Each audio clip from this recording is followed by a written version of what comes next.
Hey, everybody, welcome to the first episode of the spin-off podcast of movie Epidemic. This is called the Trek Epidemic. I'm here. I'm your host, Buck Hollywood LeDuke. I'm here with your good friend Dr. Hardner. Hello. How's it going, Hardner? Pretty good, pretty good. Happy to have you. This is as some of you may know if you listen to our other podcast. You are the founding fathers. Me and you are the founding fathers of that podcast, as far as I'm concerned.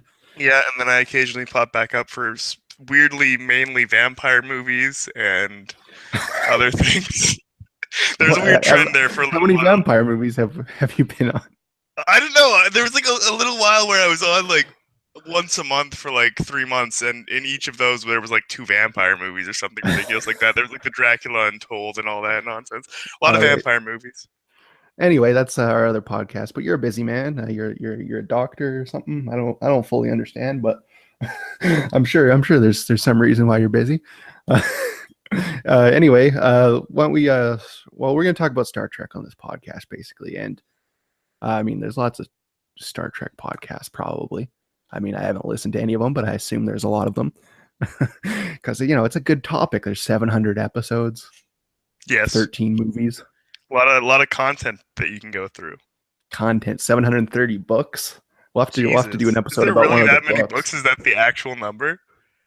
I don't know if it's that many. It's at least Okay. 300 though. I mean that could have been the actual number. It was like shocking, but not too shocking. That's how. Yeah, it's not like it's not like 5,000 or something, right? Yeah.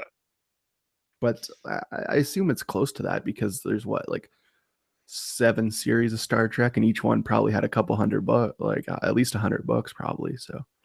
Oh, probably. I mean, the thing with Star 700. Trek is that you can just literally take any sort of sci-fi book and make it into Star Trek because you just say they're Starfleet officers, and the thing that they encounter that's sci-fi is Star Trek, and now you've got a Star Trek book.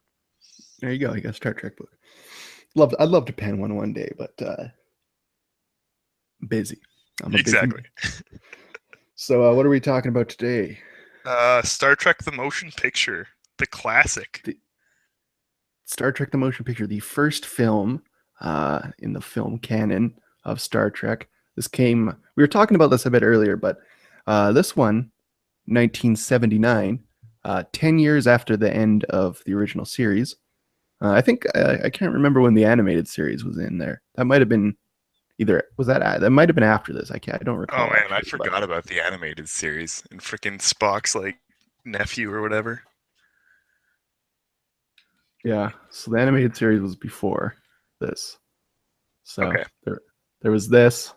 There's the original series, this, and then they were trying to make Star Trek Phase 2, which was like a sequel to Star Trek at the original series. And then eventually that just became too much to deal with, so they just decided to put all their cash into making this big budget feature.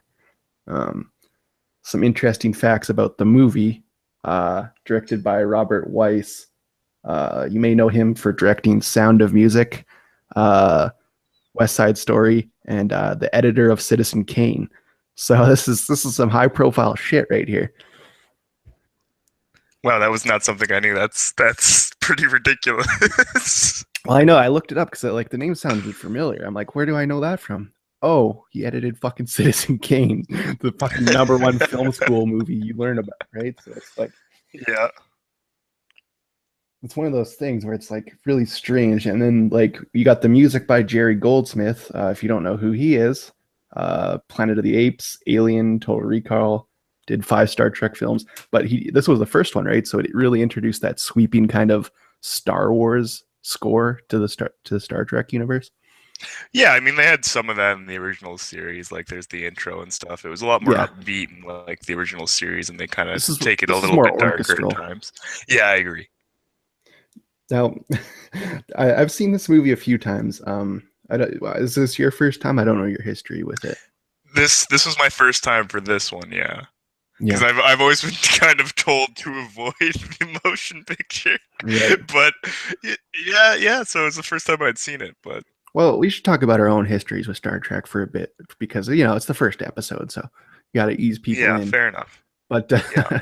I remember we used to like watching Star Trek all the time. But the first time I was introduced to it was like in elementary school when I'd go to my grandma's house afterwards, and Sci-Fi Channel would be playing like Next Generation, Deep Space Nine, Voyager back to back.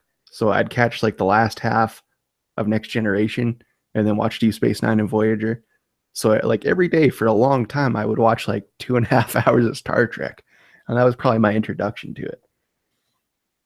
Yeah, for me, we didn't have sci-fi at my house, so Star Trek was one of those things that occasionally you'd catch over at a friend's house, or your friend's dad would have on DVD, and they'd be Dude, like, "This show is great." I love how many people's dads were just like so into fucking Star Trek. Yeah, no, for a really long time for me, it was just kind of something I'd see at a friend's house, either like an episode they liked or something like that, and then it was all obviously all released for streaming on Netflix for a while.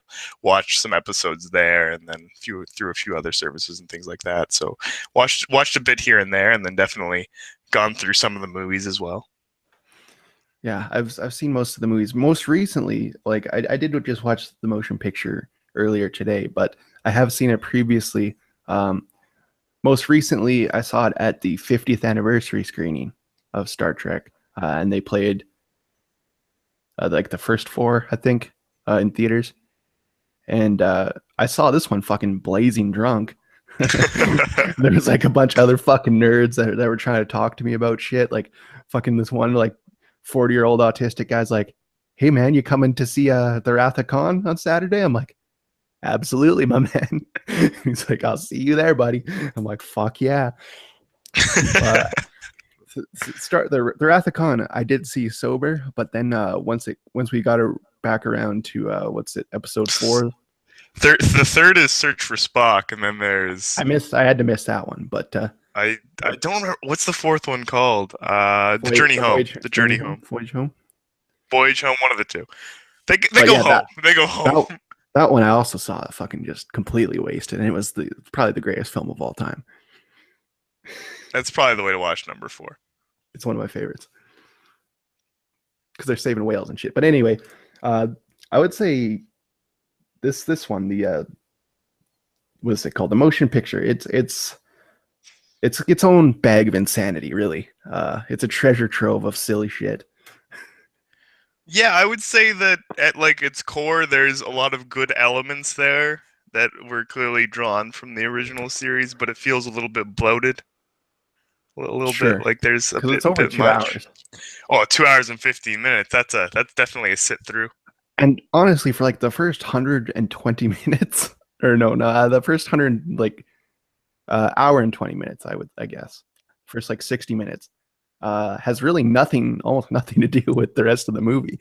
Like That's actually it's like pretty crazy. there's a distinct point where my notes kind of cut off for the movie because I was just like, oh, this is actually something I can actually get engaged with and start to watch and absorb. Because I knew I wouldn't remember anything from the first 60 minutes if I didn't take notes because there was just pretty much nothing going on really. Well, so much crazy stuff does happen though. Like it starts off with like, okay, at the very beginning, a long 2-minute black, fucking orchestral intermission, basically, or prelude or whatever it's called. Yeah, I'm sure there was a reason for that, but it almost just seems like they paid for an extra song they couldn't work into the movie, so they're just like, fuck it, 2 minutes of blank screen at the very beginning. Well, right, because I saw this in the theater, drunk, and it does have that 2-minute roll of just blackness, and everybody's like fucking very confused. And I'm just sitting there laughing my ass off because preposterous, of Yeah, course. it's so weird. But the use of time is so strange in this. There's just so many scrolling shots of the fucking. What were you saying? Tons. The Enterprise Oh yeah, at the when very they beginning. first go up to the Enterprise, it's probably at least like 15 minutes of them just approaching the Enterprise, and it cuts back to their faces and back to the Enterprise and back to the ship they're in and back to the Enterprise and back to their faces, just over and over again for so long. It's ridiculous. It's absurd. Like you can't watch it and not laugh because it's just so much screen time of what is essentially nothing. And while the ship is very iconic, like incredibly iconic, and obviously something fans would want to see. I don't even think someone who was a diehard fan would want to see like 15 solid minutes of just panning visuals. And that's not even like the only time that happens. this happens again later once they get to the ship thing, the V'ger ship. Yeah. And I believe like that wormhole sequence is really long and strange. Well, that's because everything's going in slow motion. It just stretches it out so much, and it's so confusing because it's a 2 hour and 15 minute long film. Like, how are they stretching for more time in that? I don't understand. Yeah, but one of the things that I really enjoyed is at the beginning, when you see Spock with long hair back on planet Vulcan. Hippie Spock. Hippie Spock. That's interesting because this is the first case of full sentences of the Vulcan language in the series. Like Spock would say like some phrases and stuff, but since it's not like a very it's not really a fleshed out language like Klingon, which was they commissioned it after the third movie. But the Vulcan language, like people try and learn it all the time and shit, but like there's not really there's no base to it, right? It's just because I mean, like they didn't really spend that much. They've never spent that much time on Vulcan before. It's not like the Tolkien universe. I'm taking a class on Tolkien right now, and the interesting thing is he made up those languages like long before he wrote any of the books. Like he just like making languages, right? That's like one of those common things that people talk about with Tolkien is they say he loved making languages so much he would make languages and then build a world around them so that he could have somewhere to put them. Yeah, he had to create the myths that goes with language. Oh yeah, well I mean that's why if you ever read his books or anything like that, they've got like those huge songs and things like that in the Elvish language and all that stuff because that's totally like he knew everything about it. He knew how the syllables would be spaced out. He was a crazy linguist. I got the Silmarillion right here, and this shit. Oh man, it's like a religious. It's a religious text basically. It's like I've never read any religious text, but this is how one would be laid out if you. It's basically the Bible of Middle Earth. Yeah, it's very strange. None of it makes a lot of sense. Also because it was never finished. So. Yeah, well, and I mean, like so much of it. It's not really connected to much else directly because, of course, I'm sure he might have had the lore in mind when he was writing the original books, but not to the extent that it ends up getting fleshed out in the Silmarillion. Right. Exactly. But yeah, so it's the first this is basically where a lot of Vulcan scholars have gotten their basis of the language from, was just that one scene in this movie. Which is crazy. Wow, that's wild. Because there's like not more than 4 minutes of conversation on the planet's surface. Yeah, but yeah, that's I always found that to be a weird, out of place, interesting scene. But some cool sets in this movie. They did end up costing 146 million in 70s dollars, so I'm sure that's quite a bit. Well, that's why they had to have so many panning shots, because they had to get their money's worth out of the sets at that point. Absolutely. And a lot of these sets, you can tell, like some of the lower quality ones, those were made for Star Trek Phase 2, the TV show that they were going to make. Oh, okay. So, like, some of the wider, like, painting shots, like, you know, the painting backgrounds and shit, those were made specifically for this. And then I think the V'ger dish, like that set at the end there. Yeah, that was supposed to be something in the new Enterprise, but they remade it for this thing. Wow, that's a bit surprising considering how core it was to the final story. Yeah. So, what did you think about this movie? Like I said before, I think it would have made like a great 45-minute episode of Star Trek. I think that if you cut away a lot of the stuff at the beginning, which most of it's just like getting the crew back together, and yeah, that takes a while, right? Because they have to find everybody, and Bones is rocking a big beard. Which is hilarious. He looks like a fucking swinger from the 70s, which makes perfect sense, but still. One of the best things is how they made the fucking the costumes in this one. Oh yeah, it's like they're so tight you can see like every inch of these dudes' fucking dicks packed into their onesies. Like Kirk wears like a polo for most of the movie, yeah. a little white polo. I wrote that down. He looks like a fucking on a cruise ship, not the actual captain, but the party captain. Yeah.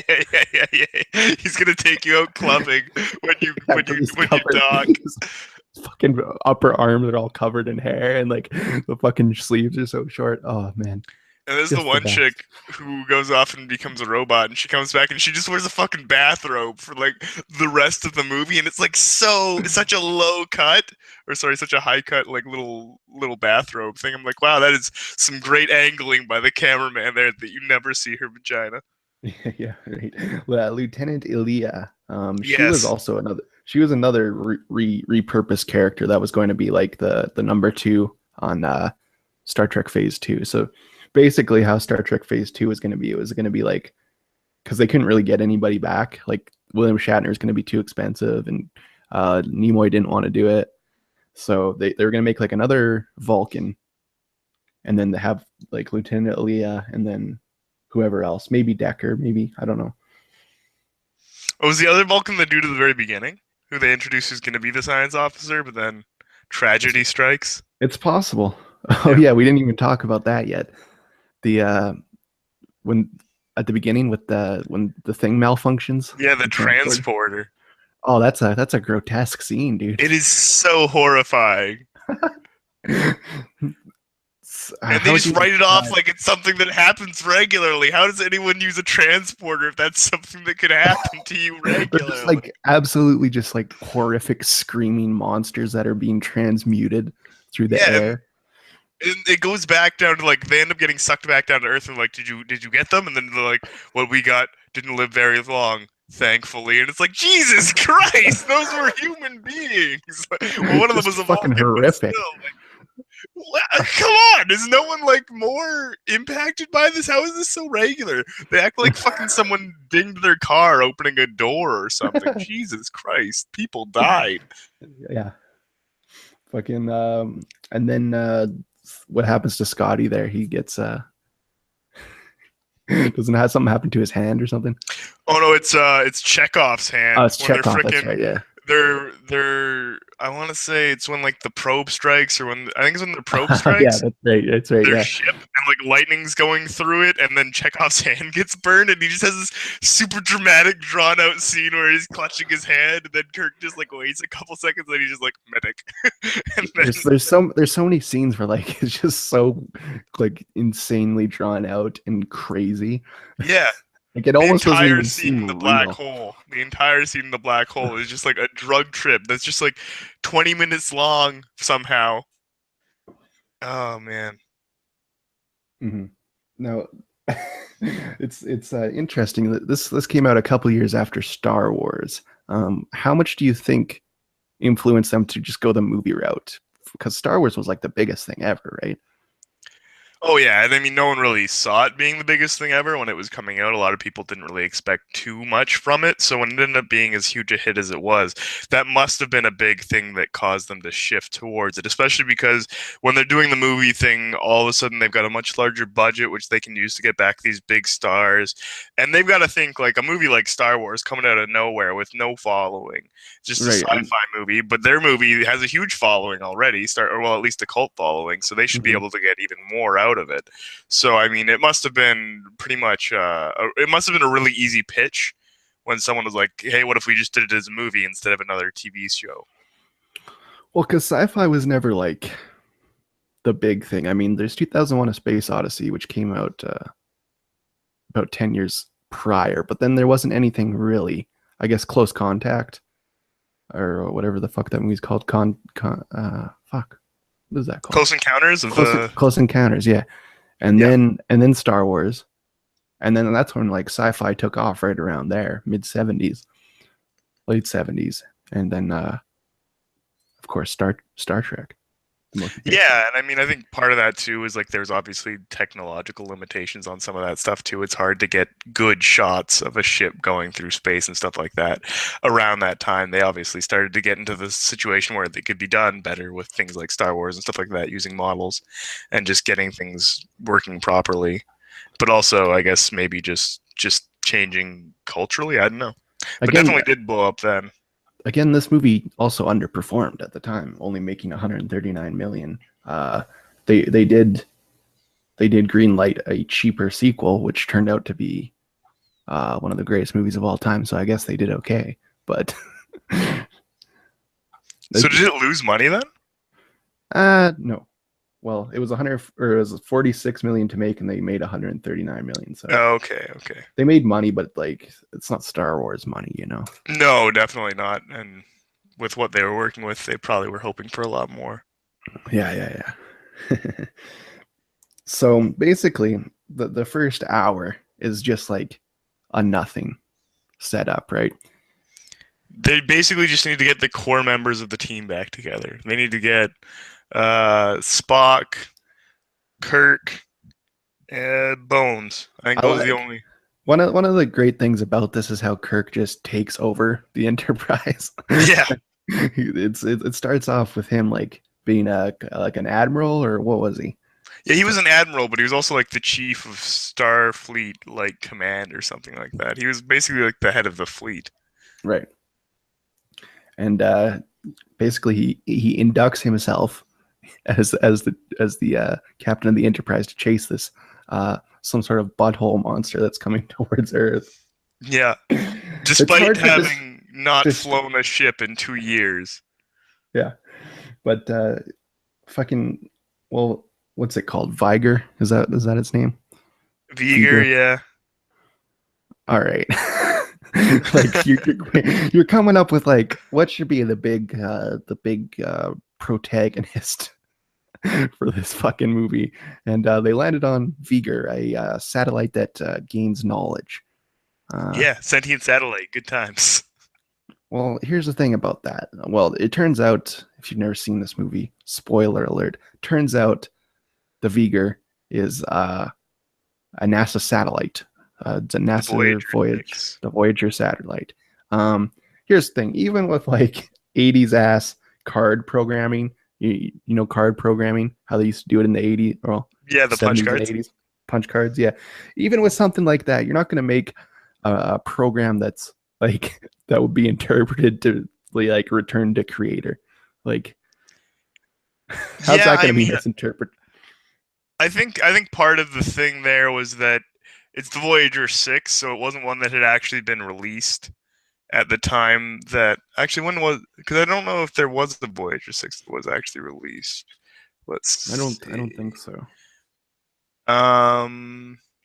Yeah, no, I don't think they ever actually got to the Voyager 6 getting released for real from NASA. So I believe in this instance what they're implying is that later on humans had released more of these satellites. So maybe this one had better programming or something like that. But even then, like that's like that just seems like a weird fucking like interpretation of a programming language. Yeah, I know. I guess especially because like weird robot planet people found the satellite and built it the entire ship. Well, didn't they have like a fail-safe loop control so that it wouldn't get into an infinite loop? This really is a film about the dangers of the infinite loop, I think. Yeah, I mean, like, because I mean, I guess what happened is the satellites are programmed to send the information back to Earth as it moves through the galaxy, which apparently the satellite went through a black hole, was found by weird robot aliens on a robot planet, which they talk about but never go into again in the entire Star Trek universe. No one tries to find the robot planet. But anyways, the weird robots from the robot planet think that it's one of them, and they build it the entire ship so that it can fulfill its programming, which is to send information about the universe back to Earth. So then, once it's in its gigantic death machine spaceship that the robot planet built for it to collect information, it starts collecting information by like destroying planets, and then goes back to Earth to deliver this information. It's very odd. Okay, yeah, I'm very confused by the whole idea of it, but. You would think once it got back to its destination, it would have a send receive, and then if nothing happens, you loop back, send receive, nothing happens, and then after a few times, you'd probably reset it back to the top. That's how Yeah. I would think the loop control would go, right? Because then you would just restart the whole thing because there's no satellite or whatever. I don't know. I have some questions about the whole ship itself, though. Like when they send Spock into it for the first time, the butthole. He goes into the butthole, and then it's like a big dome of crazy psychedelics and shit. It's very fucking Stanley Kubrick.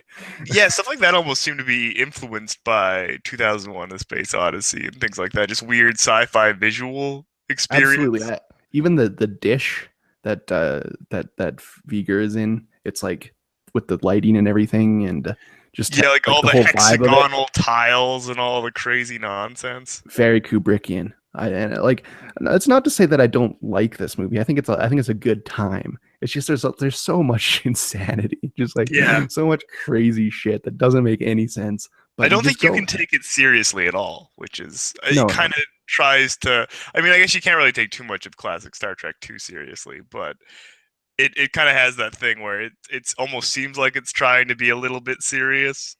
So I guess it kind of depends on how you go into watching this movie. If you just want to go watch it, have a good time, and kind of laugh while you're watching it, you'll have a great time. If yeah, you're it's a good going one in for for like that a for sure. serious sci-fi movie, this is not the movie. Yeah. Um, that's it's tough because you know there is some good stuff within it, I think, but the crazy budget definitely helped, I think, Yeah. because there's a lot of crazy stuff that like you know just visually. I mean, a lot of it looks bad, but that's because it's fucking from the 70s. So The models were really good. That was the one thing that was like a really big standout is when the models were there, they looked great, but when they were on like blue screen or whatever they had going on in the background, that was pretty rough. That was like rough stuff. And even like the lasers were like they're not obviously not great because like you said 70s, but for what they were good. yeah, they're fucking painted on the fucking film or some shit. I don't know how it all worked. They figured it out though. Fucking I like how there's like this that scrolling shot when they first get to it, and like you think it's gonna be over, and then it flips the camera a bit, goes on for another like 4 minutes. Oh yeah, I swear I saw like a couple shots in that movie that were reused. Like Yeah, absolutely. Now, um,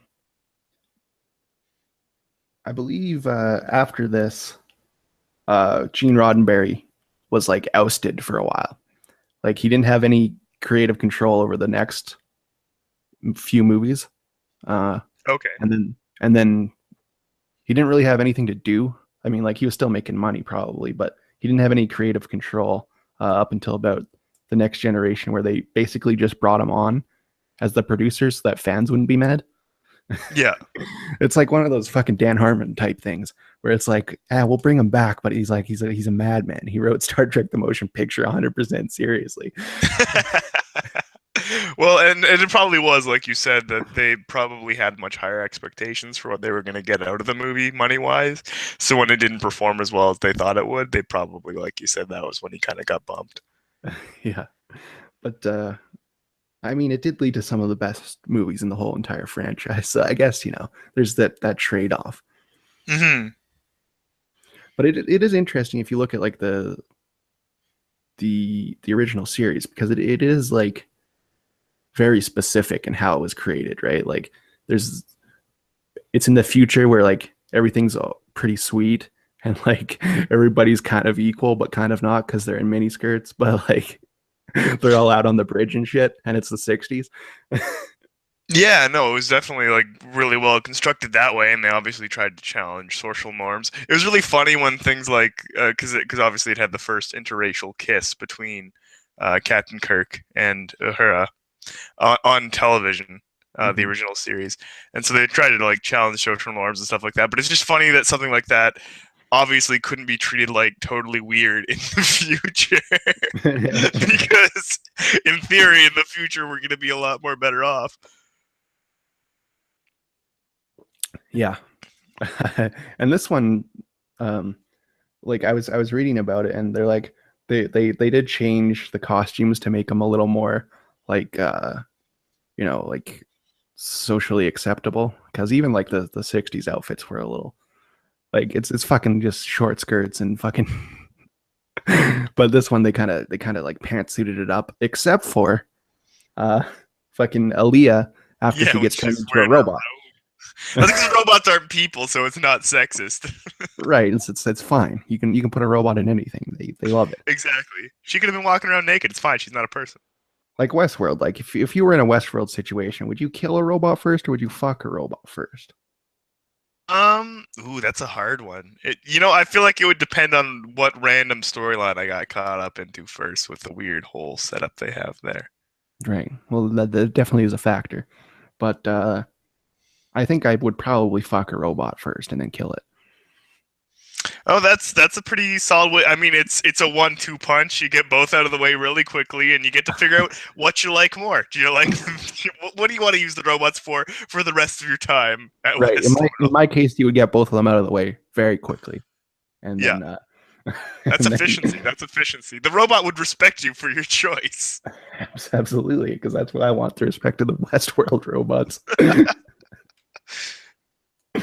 um, which I like. Kind of basically, a lot of the characters in this one are just there so that they can be absorbed or whatever, or be killed or fucking turned into robots. Well, one of the weirdest things about this movie is that there's Spock, Bones, McCoy. Sorry, Bones and McCoy are the same person. Sorry, Spock, Bones, and Kirk are like the only real members from the original series who are really prevalent in Like they have storylines. Like which check up on Scotty are there, but like they don't do anything. Was Sulu even in this? well, I or don't like remember. Sulu. He's in there like he might have like 4 or 5 lines. Same with Uhura. Like, and it's all very apparent at the very beginning. When at the beginning of the movie in the credits it says starring, and it's got freaking Kirk, Spock, and McCoy right there with those 3, bang, bang, bang, and then co-starring is all of the rest of the original crew, because they're barely in that movie. They like have a couple lines each, which I mean they obviously weren't as prevalent in the original series, but they were still more prevalent than that. Yeah, yeah. I mean, what I liked about the original series is they'd have like this one's going to be a Sulu and like Spock episode. It's just going to be about them basically. And then you'd have like this one's going to be like Chekhov's going to be like helping Kirk out or something. So you get a lot of Chekhov. It was like one of those things. Yeah. But in this situation, when you got like you got a tight 2 hours and 15 minutes, you can't give them more than 5 lines. That's unbelievable. Yeah, which is pretty interesting, especially like even Spock for like the first little while when he was on the ship and he was being all like emotionally distanced. He barely said anything for quite some time until he kind of became more prevalent in the story and actually started actively doing things. It almost looked like they were paying him by the line. It's very possible. He also was. He's one of the big ones that was reluctant to come back after the original series. He didn't want to do it anymore, and I understand that. I mean, he had a burgeoning music career. But it's true. And then I guess they gave him a lot of money for this one, and then he wasn't going to do the Wrath of Khan, and they're like, but we'll kill you in it, and he's like, all right. And then he wasn't going to do number 3. He wasn't going to do number 3, and they're like, what if we let you write and direct it? And he's like, all right, I'm back in. And then from there on, he was just back in. I mean, once you've done the first 3, you're just on board. Yeah, you get on board really fast. You're like, I bought a house with fucking Star Trek motion picture money. So no kidding. I mean, and at that point, after he'd written and directed it, he probably had some sort of like crazy options on his contract for the future movies. Like he probably had some ridiculous like merchandising or percentage or something stupid like that just banked him tons of cash. Yeah, probably, because after the original series, like the only real star maker was Shatner. Like he was the big money man. Like if you wanted Shatner to come back, you were paying some money. But yeah. I would say after this, Spock became Leonard Nimoy became like he did have a bit of a directing career after episode 3 too. Directed some shitty movies, but you know, it is what it is. Yeah. What did he direct? He directed like fucking something I watched recently. I can't remember what it was though. Directing Star Trek 3, Star Trek The Voyage Home, 3 Men and a Baby. 3 Men and a Baby? Yeah, dude. Wouldn't have bet on that. Three Men and a Baby, and a couple other movies that I probably like direct to TV or something because I've never heard of them. So he had a short-lived directing career after. I mean, at least he did something. It's not like he needed money at that point. He must have been made, right? Yeah, I'm sure. Like, and then yeah, because like 90 episodes of TV. I mean, that wasn't making you crazy money. But then Star Trek: The Motion Picture, and then two, and then directing three, directing four. Yeah, it's probably enough, right? It's probably all you need. Yeah, and I mean, also his music career. You keep bringing that up like that's something that made him a lot of money. Oh, it must have. I mean, the Ballad of Bilbo Baggins. I forgot about that one. Yeah, Classic music. That's classic music. The music video for that is absurd. I think he's also involved with like Atari or something like that. Atari? Yeah, like the video game company. I don't know. That's very possible. I remember reading about that at some point. It might be completely wrong. I don't know. Yeah. So I just think it's definitely its own film, and there is a reason why lots of people tell you to skip it, because I mean, when you look at the rest of the movies, the next like three are good. So like perfect. I believe they call the next three the Star Trek trilogy. Yes. Yeah, I got a box set, and that's what it says on that. So I must assume. Yeah. Fucking Kirk, like I felt like Shatner was going like 40% in this one. Like he didn't seem into it really. I mean, he seemed to enjoy like the power that his character had, but he almost did like the conversation that him and Bones have in Kirk's room about how like Kirk is just trying to get the Enterprise back, and he's not going to let it go after. Which, by the way, he doesn't. He doesn't let it go after, and they talk about it like it's a bad thing that he's doing this. And then later on, it's totally fine, and they totally ignore that because adventure awaits out in space. But it seemed incredibly on the nose. Like, this is basically Shatner coming back into like the role that was pretty much his role. I mean, I don't know. Yeah. What did he have after Star Trek that was huge? Did he have anything big after Star Trek? I want to say no, but there might have been like another TV show or something. He was in Twilight Zone. Yeah. that episode's great. There's something on the wing. Something. Yeah, but DeForest Kelly Bones there, he is like easily the best actor on that shit. I feel like he's always going like 120 to make up for Shatner's lack of interest in the whole thing. Dude's crazy. Yeah. Good. Fuck. I love when he comes back with a full beard and he looks like he just got done fucking. Like the incredibly got a gold chain shirt. He's got like so many buttons open on his shirt. Wearing a gold chain. Looks like he just got done fucking. Why didn't he keep the beard for the whole thing? I don't know. The only thing I can imagine is that he can't have a beard for surgery or something. Starfleet regulation. Yeah, I just love how like he's wearing it, then the next time you see him, it's just immediately gone. It's like, why did he have a beard? Was he filming something with a beard that week? Or it just makes no sense. Yeah, like a lot of this movie. It was a big beard too. Like it was maybe been growing for the 10 years since actual Star Trek beard. Yeah. Well, I don't know. Do you got anything else on this? Let's see. I mean, the whole robot. The ending was a bit odd. Oh yeah, we haven't even talked about that yet. So basically, no, we haven't even talked about the ending. Basically, the ending is the robot thinks that humans are God. I guess. I think they created it.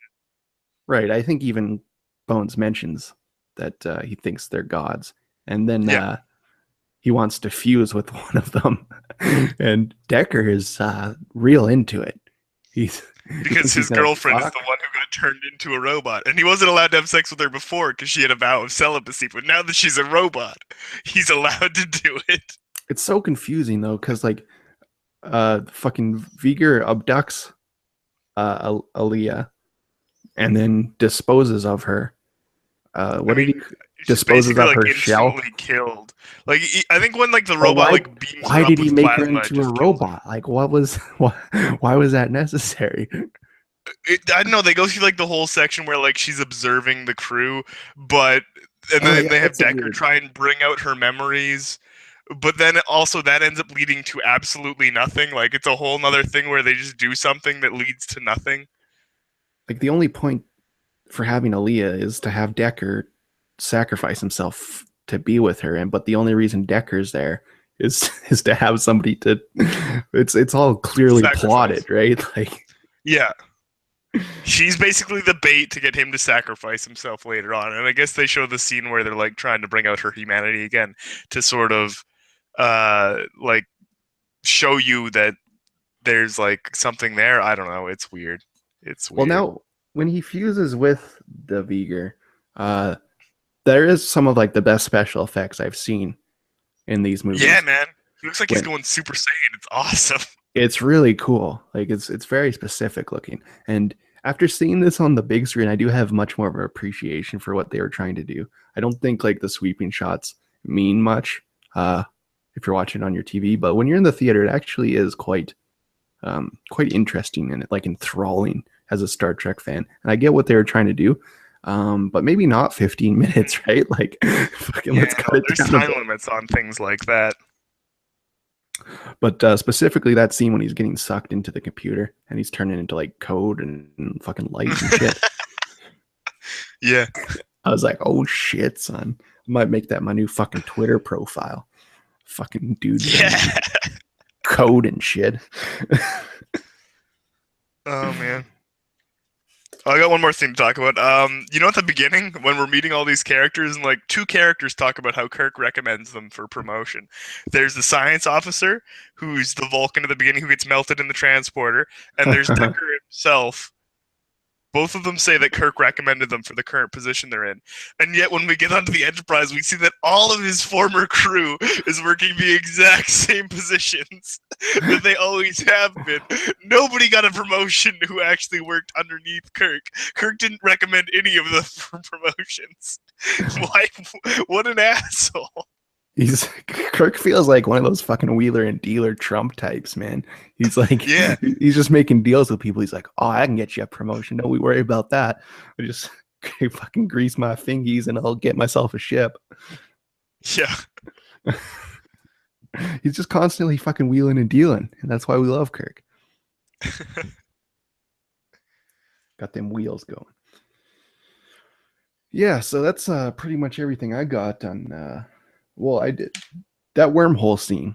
I know we did talk about it, but is that the first wormhole scene, like in movies? I mean, I guess there's kind of one in 2001, but I don't know if that's really a wormhole.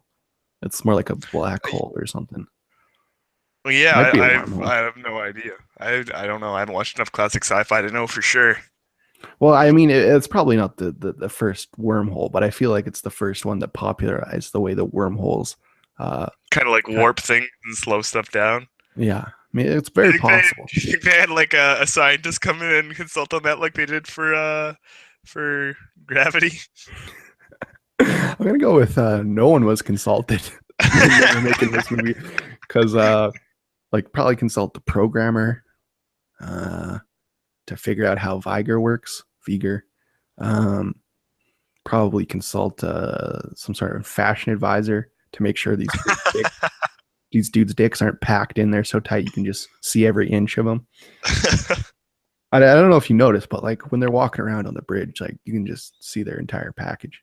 Oh man, their clothes is like insanely tight. Like those got to get created on your body every day. They got to have the technology for that in the future. Yeah, they're well. I think that was one of Gene Roddenberry's original idea was throwaway clothing. I think, and that's why they all had like the same thing or whatever. I mean, it would make sense. In like that universe, there's just like no need for anything because they've got matter creators that just like make food and make whatever you want. So at the end of the day, you don't need anything. That's like apparently the people who live back on Earth just like do whatever the fuck they want all day because there's no need for like it's a paradise, so there's no need for work anymore. You just opt in. Right. That's why they're exploring, because They're they bored. got to figure out what's going on. Star Trek is weird, man. Yeah. The whole idea of it. I agree.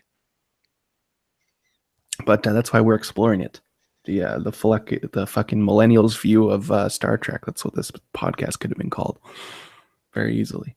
The Millennials Guide to Star Trek. Yeah. Star Trek for millennials? I don't know. Star Trek as millennials? Maybe. It's all very possible. Mm-hmm. Mm-hmm. So next episode, we're not going to go directly to Star Trek episode or Star Trek 2, The Wrath of Khan, one of my favorites. We're going to check out episode 23 of the original series, Space Seed, where we get our first introduction to Khan. Yes. So this one, I haven't seen it in a while, so we'll check that out. And yeah, I can't wait to talk about some Klingons and shit. It's going to be great. Classic. So yeah, that's the pod. You can find us on YouTube at youtube.com/punchnerds. You can find us basically on anywhere that provides podcasts, iTunes, Stitcher. Look up Movie Epidemic or Trek Epidemic, depending on what you're feeling like. And we'll be doing some more movie epidemics. We're into Oscar season. I don't know if you know this, Hardner, but it's Oscar season. Ooh. There's a lot of good movies coming out. So I've now been commissioned to watch 3 movies by Wednesday, so we can do a podcast. So that is a lot of movies in a very short time. A lot of films.